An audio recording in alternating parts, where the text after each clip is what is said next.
Good morning, everyone, and welcome to the Center for Spiritual Living Victoria Online. It's wonderful to have you here with us today. Lovely to see you online, even though we can't be together in person. And we certainly are looking forward to that day when we get back into our center in the Cook Street Village. And, you know, it's feeling to me like it's getting closer and closer. So let's I'll just visualize that is so.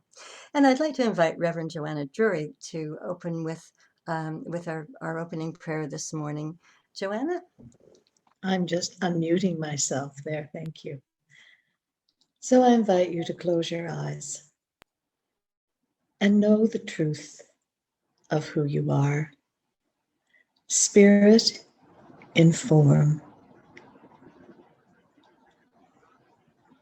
And as Rachel shared with us in her beautiful meditation this morning, Spirit is everywhere present. And as we greet the day, we greet Spirit. We welcome Spirit into our day, into our lives, into our hearts, into every corner of our lives, knowing that the divine presence is the true actor in all that is. And as we are spiritual beings in human form, let us remember that we are spiritual beings. That love, joy, peace, and prosperity, those God qualities, are expressing in us at this moment and in every moment.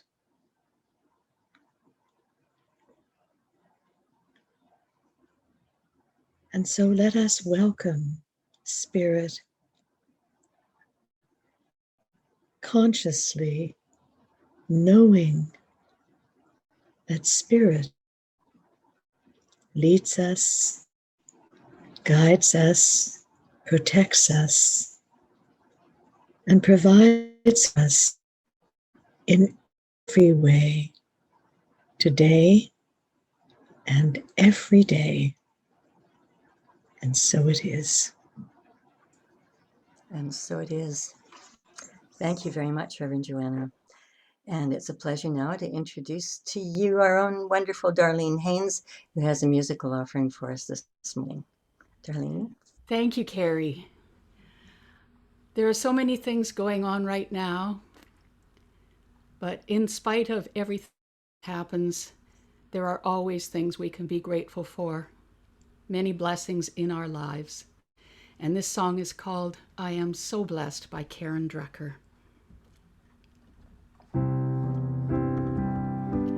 I am so blessed, I am so blessed, I am so grateful for all that I have. I am so blessed, I am so blessed, I am so grateful, I am so blessed, I am so blessed, I am so blessed, I am so grateful for all that I have. I am so blessed, I am so blessed, I am so grateful, I am so blessed, I am so blessed, I am so blessed, I am so grateful for all that I have. I am so blessed, I am so blessed, I am so grateful, I am so blessed, I am so grateful, I am so blessed.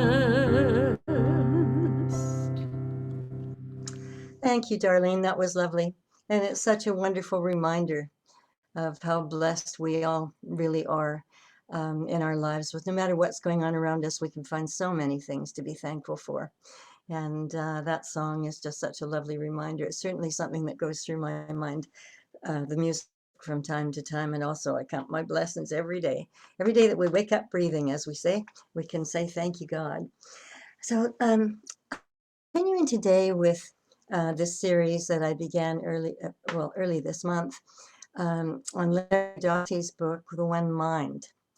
And today I'm looking at healing and healing and the one mind, sort of how that all kind of fits together. Now, we've all heard about miracle healings in someone's life along the way. And we've heard of other things that we call miracles, things that are, sort of beyond comprehension. And yet there's a tendency to look to science to prove everything. And if it can't be proven, then sometimes it is dismissed as a coincidence of some kind. But I was just thinking these past couple of weeks, about the spaceship landing on Mars, traveling 300 million miles and landing exactly where it was supposed to land at exactly the time it was supposed to land. You know, I I know that there's a lot of science involved in there too, but there's got to be a miracle somewhere along the way, because to me that's just incomprehensible. I mean, when something that magnificent can be accomplished, can't we just see that absolutely everything is possible? Instead of worrying about what's going on around us and perhaps having some negative thoughts or fearful thoughts about what's going on around us today. When miracles like that can happen, surely there can be a healing on this planet and a healing for everybody on it. So I was thinking of miracles, and last night I went out for a bit, was driving my car, and my playlist came on, and Gary Lynn Floyd's music was playing. And the first song, Love Cover Me, which I really love. And then the second one of his that came on was I Wouldn't Be Surprised. And one of the lines in it is, miracles are happening every day, and they keep blessing me with so much good.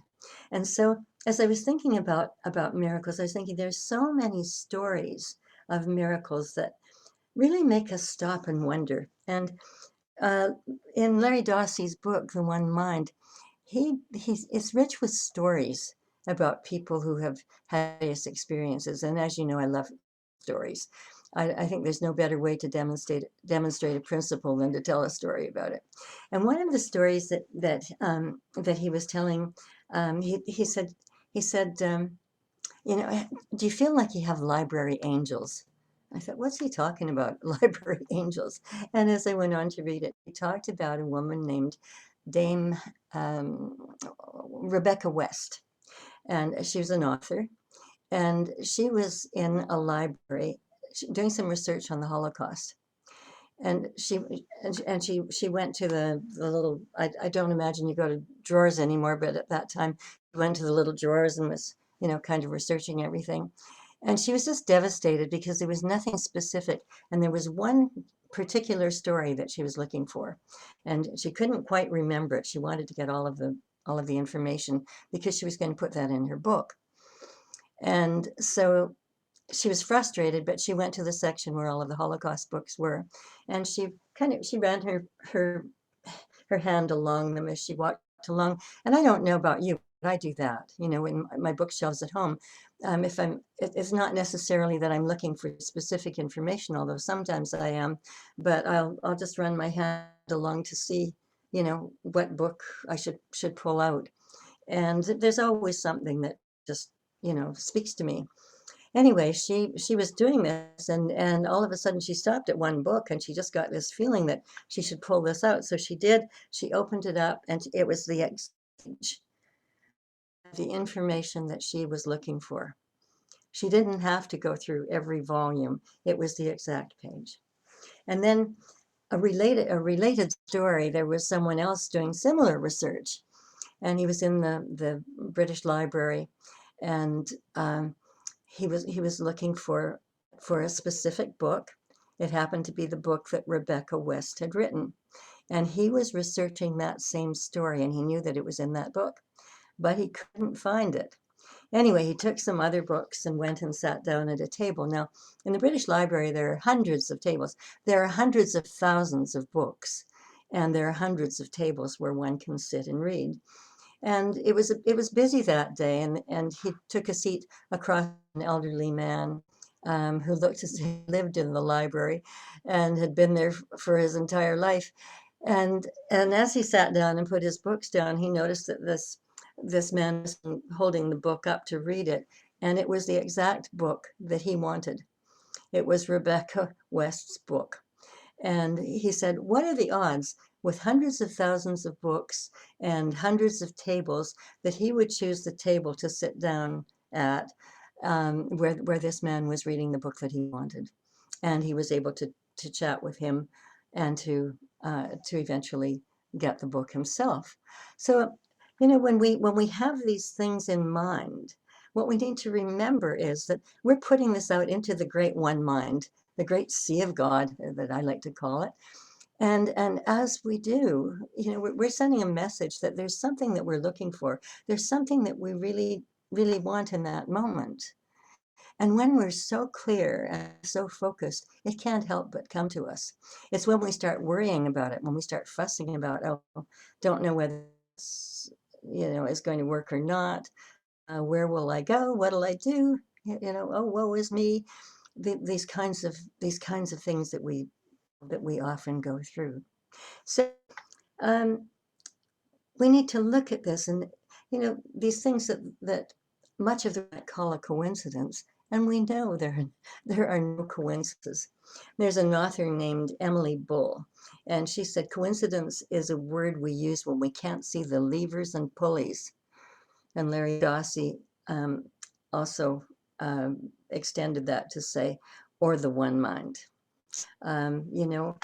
We need to absolutely know that we connect with this great sea of information, because it's everywhere around us and it's within us. The truth is there, and we have everything within us so that we can access these things.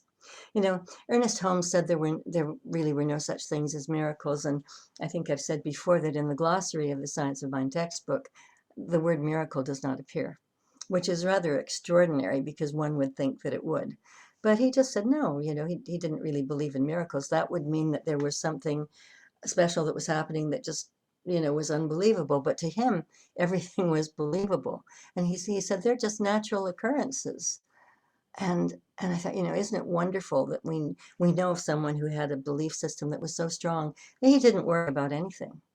I've talked about the frustration of his staff sometimes when something would happen where somebody would come in with a big check for $10,000 for the church, and at a time when that would be like a couple of $100,000 today, and he would just say, "Oh, thank you."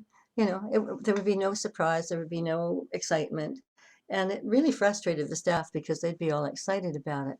But he just had that profound knowing that that we all have this power within us. He didn't think that he was anything special. I mean, he was able to heal. As everyone knows, he taught us a scientific method of prayer, and I really, I mean, it's really the essence of our teaching, that scientific prayer, and we use it all the time. But the thing is that it's really the connection with the divine that makes the difference. When we use 5-step prayer or 7, when we go through that, it's to connect us. It's to get us to that place where we can just feel our alignment with God. And it's a beautiful, loving place to be. If we stay in our heads with it and are pure scientific, we're not going to get that feeling, that loving feeling. And so with Dr. Holmes, he didn't pray out loud as we do. He taught us a way to get to our hearts, although I think that, sometimes it's the missing step. But he prayed in silence and without words, which means that he was in complete divine alignment with the one mind, with God, with that great sea of energy and intelligence and wisdom and love and compassion. And it works so effectively when we can do that. And so we get there through varying. But the silence itself is a place which really makes such a difference for us. We need to get to the connection. We need to feel the power. We need to feel the love. There's a woman who did some research on this in Hawaii, and the hour of prayer. And as I was thinking about this the other day, I was remembering a time when I was watching a television interview, and I don't remember who the moderator was, but he was interviewing Tony Robbins and Marianne Williamson. And Tony Robbins, of course, is the great energetic guru who does week-long workshops that cost a fortune. And, and people, I think the first night they put their hand through a piece of wood, a plank, to just, to prove that they can do it. He leads them through something. And they end the week by walking on hot coals without getting blisters on their feet. He just gets them really, really revved up so they can do that. So he's got this lengthy process that he teaches during the week. And he's very verbose, so he was talking and talking and talking, and Marianne Williamson was just sitting there looking at him and was really quiet. And when he finally stopped, she looked at him and she said, "Why wouldn't you just pray?" And I laughed. Why wouldn't you just pray? Harvard has proven that prayer works. We need to think about that. Why wouldn't you just pray? Prayer works. Harvard has proved it. I love that because it shows the simplicity. It shows how we can just cut to the chase. We don't have to walk on hot coals, thank God. And we don't have to go through all of that, although for some people it's really important. And I'm not in judgment. I'm just saying that, I kind of like to take the easy way. So this woman who wanted to do research on it wasn't really just prayer, it was on distant healing. And she had an opportunity to go to Hawaii, to the town of Waimea on the big island of Hawaii. And she had a job there where she was researching distant healing. And this was the thing she was really curious about because she had heard that, and had also read about instances where people had done distant healing through prayer or through other. And so in Hawaii, she took 11 people who had a really wonderful reputation for distant healing. And she got together with them and she said she wanted to do an experiment. And what she wanted them to do was to think of someone that they had success with in the past, someone that they had helped with healing. And of course, we know that it isn't the person who does the healing. We know it's the power within that does the healing. But as she explained this to the people, she said, "Now I want you to," she said, "choose that one person and let it be somebody you have a lot of compassion for and that you have love for, where you have a really great connection because of the work that you've done before." And so each of them did that. And then each of the people who were selected were asked to go to a hospital at a given time and have an MRI. And as they were in the MRI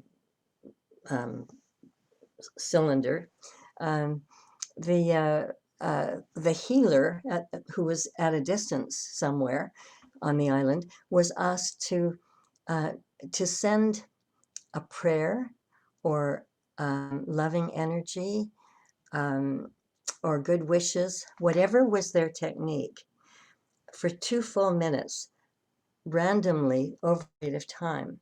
So the person who was having the MRI and the people who were operating the equipment would not know when the 2 minutes was taking place. And it happened several times during the experiment with each person. And what happened was each time that the healer was doing that 2 minutes of exchange of energy, the person's brain lit up. absolutely lit up for the full 2 minutes, and then went back to normal again. And so what it showed is that um, he whatever energy we're sending out, what the love, the compassion, the prayers, when we're meditating, when we're just in silent love for somebody who needs who needs our assistance in some way, that this power connects with them. And so let us not ever doubt the power of prayer. Um, you know, she said, compassionate healing intentions can exert immeasurable physical effects on the recipient from a distance. I'm just reading that. I'm going to read it again. Compassionate healing intentions can exert measurable physical effects on the recipient from a distance. Think about that. You know, how often do we think of somebody and the phone rings, you know, or we get an email or a text or something these days? You know, it's again, it's the one mind in connection. But think about that in terms of healing, and think about that in terms of just reaching out and helping anyone in your life who is in some sort of crisis at the time, or depressed, or upset, fearful, whatever it might be. We all have the power within to do this if we simply just acknowledge it, believe it, and take the time to align with the one mind, which is the one power, which is the great sea of God. It is such an exciting thing. So we can all access this. You know, Larry Dossey said about this experiment, he said, it should have, this was in 2005, he said, it should have been on the front page of every newspaper in the world, but it was ignored. Should have been on every radio and television news broadcast. There should have been documentaries done, but it was completely ignored. It was ignored because we live in an age where we so value the intellect that we really get into places of thinking that, oh, well, it must have just been a coincidence or whatever, when we do hear about these things. And the mainstream media is challenged with picking up stories like this for fear that advertisers are going to think they're crazy, or they're going to dismiss it. I remember a time when Shirley MacLaine did a series called Out on a Limb, which was based on one of her books. She did a television series. I think it was in 4 episodes. And she had life threats as a result of it. It was at a time where people simply could not understand what she was talking about, thought she was totally crazy, and that she was dangerous. The right-wing Christians really thought she was a dangerous, dangerous woman. But I saw those episodes on television, and I don't know, I think it was probably about 20 years ago. It might have been a bit more than that. I remember thinking how amazing it was, because no one could get anything spiritual on television before that time without paying for the time. They had to pay advertising dollars to get them on the air. And then all of a sudden, she kind of paved the way for more spiritual things. And Oprah Winfrey, of course, did miraculous things with spiritual teachings. And, I still call her the greatest, most popular minister in the world, because really she's so well known everywhere, and so many people have watched her broadcasts through the years. So there are many, many interesting experiments that have been done. But also, as we allow ourselves to connect, we're healing ourselves. We're not just healing other people. We're healing ourselves. Something different is happening with us. And I wanted to share with you a story about a man named John Graham. And this, I'm going to read it from Larry Dossey's book, because I'll forget a bit of it if I don't. So excuse me, I have to change my glasses.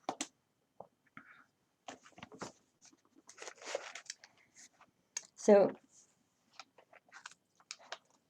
the entry into one mind can transform one into a healer. John Graham has led the Giraffe Heroes Project. I'd never heard of that before. And it's a nonprofit organization for people who stick their necks out to help others. Don't you love that? I just love the name of it and what it really means. So a natural adventurer, John shipped out on a freighter when he was 16. He took part in the first direct ascent of Mount McKinley's north face at 20, a climb so precarious it has never been repeated. At 22, he hitchhiked around the world as a stringer for the Boston. For those of you, if you haven't had a journalistic background, being a stringer means that you're somebody who does stories and sends them to a specific a specific paper or television station, radio station, periodically. Um, he was arrested as a spy and might have been shot. He graduated from Harvard with a degree in geology and obtained a graduate degree from Stanford in engineering. He spent 15 years in the United States Foreign Service and was caught up in the revolution in Libya that brought a young army lieutenant named Muammar Gaddafi into power. As an intelligence expert, he spent nearly 2 years in Vietnam in the war's final phase. He was later involved in a strategic nuclear planning session at the highest echelons. He was of America's mission at the United Nations that promoted human rights during the late 1970s. Along the way, he survived numerous close calls, including near drowning, being in an avalanche, being shot at by snipers, and almost perishing in a burning, sinking passenger ship in the North Pacific. The fact that he seemed indestructible made him wonder if he was being spared to make some significant contribution in life. But in spite of his beyond belief adventures, his life seemed increasingly empty and meaningless. Interesting how we sometimes get to that point when we need to then really start examining our spiritual selves and the whole world of spirituality. I've lost my place here. Okay, on a lark. In his 30s, he joined a meditation group.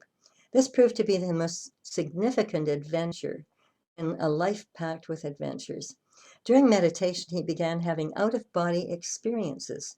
He sensed he was floating, weightless, with his consciousness in a corner of the ceiling, looking down at his own body, sitting in a chair.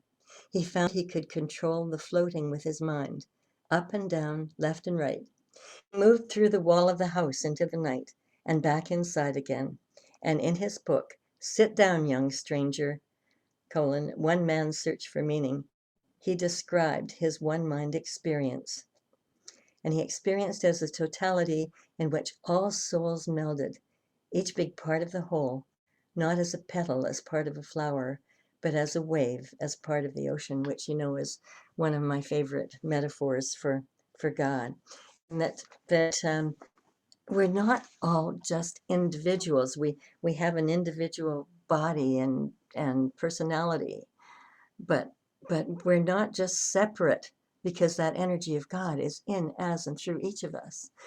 And so what happened as he went along, he didn't realize that he had picked up healing techniques with, I mean, his meditation, his deep meditation certainly groomed him for that. And he was visiting friends one day, and they had a couple of little kids who were playing in a haystack out in the back, and there was a piece of heavy equipment that was scalding hot that was nearby, and one of their little boys put his hand on it and came screaming to his parents with his hand really badly burned, and his mother went running in the house to get something for it, and the father was holding him, and John Graham said, let me just hold him for a moment. He picked him up, put him on his lap, and put both of his hands around the little boy's hands. And the little boy stopped crying. And when John took his hands away, there was no mark at all on the hand. The hand was completely healed.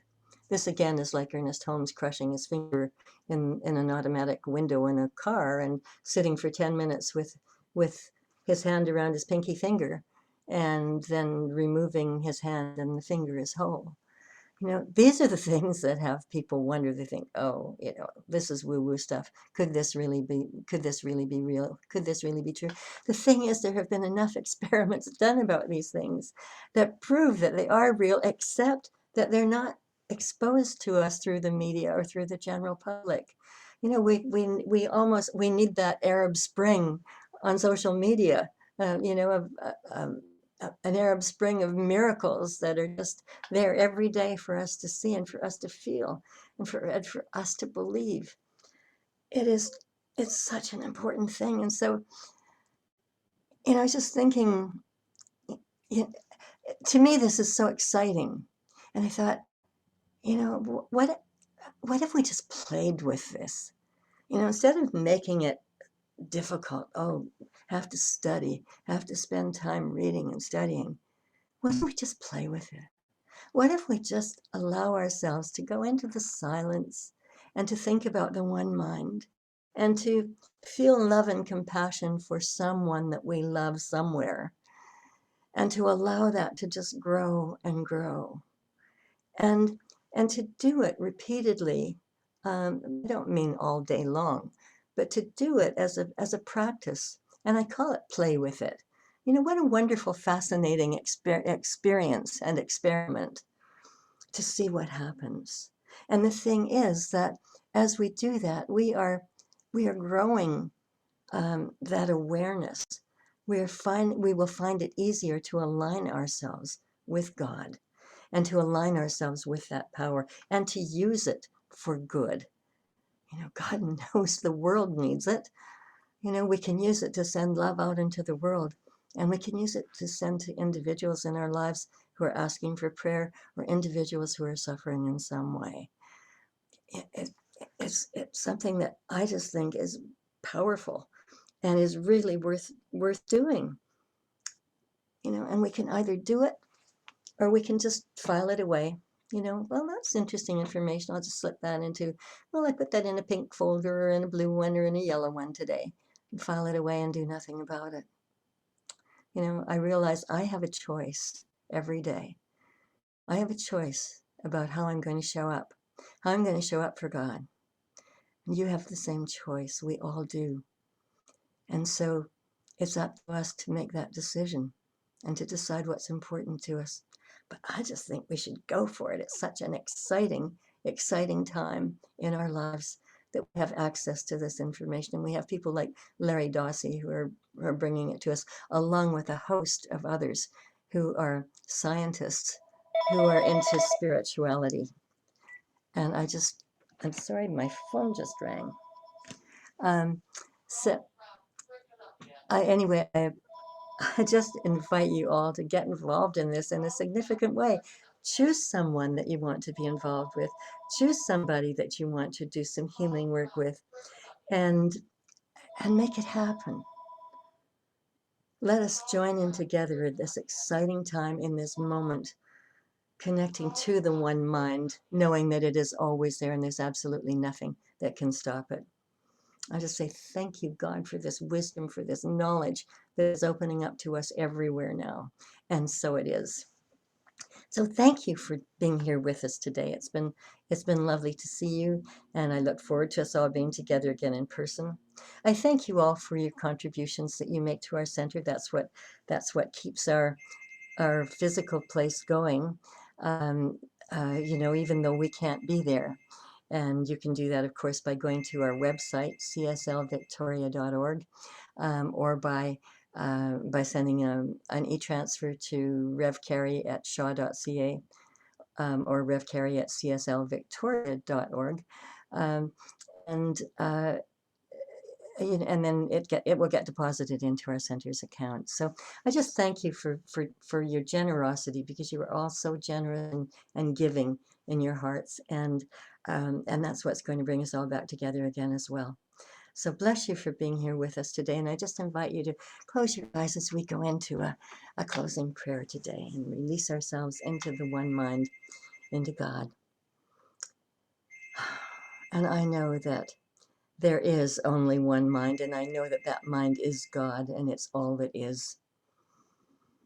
And I know that we are blessed, richly blessed with this knowledge, richly blessed with everything that we know to tap into. Sorry. I don't think it's God calling, it's actually Amazon making a delivery. Please, God, stop the phone from ringing. Oh, so I bless you all on your way. I bless you all into a week of miracles, into a where you just see them happening all around you, happening every day, where life is so good, is so filled with all of the joy and the wisdom and the prosperity and the love and the compassion that you want to have in your life, and that you share it, we all share it, with those around us, with those everywhere. I say thank you, God, for all of the joy and blessings in our lives as I release us all into a wonderful week ahead and look forward to seeing you again. And so it is.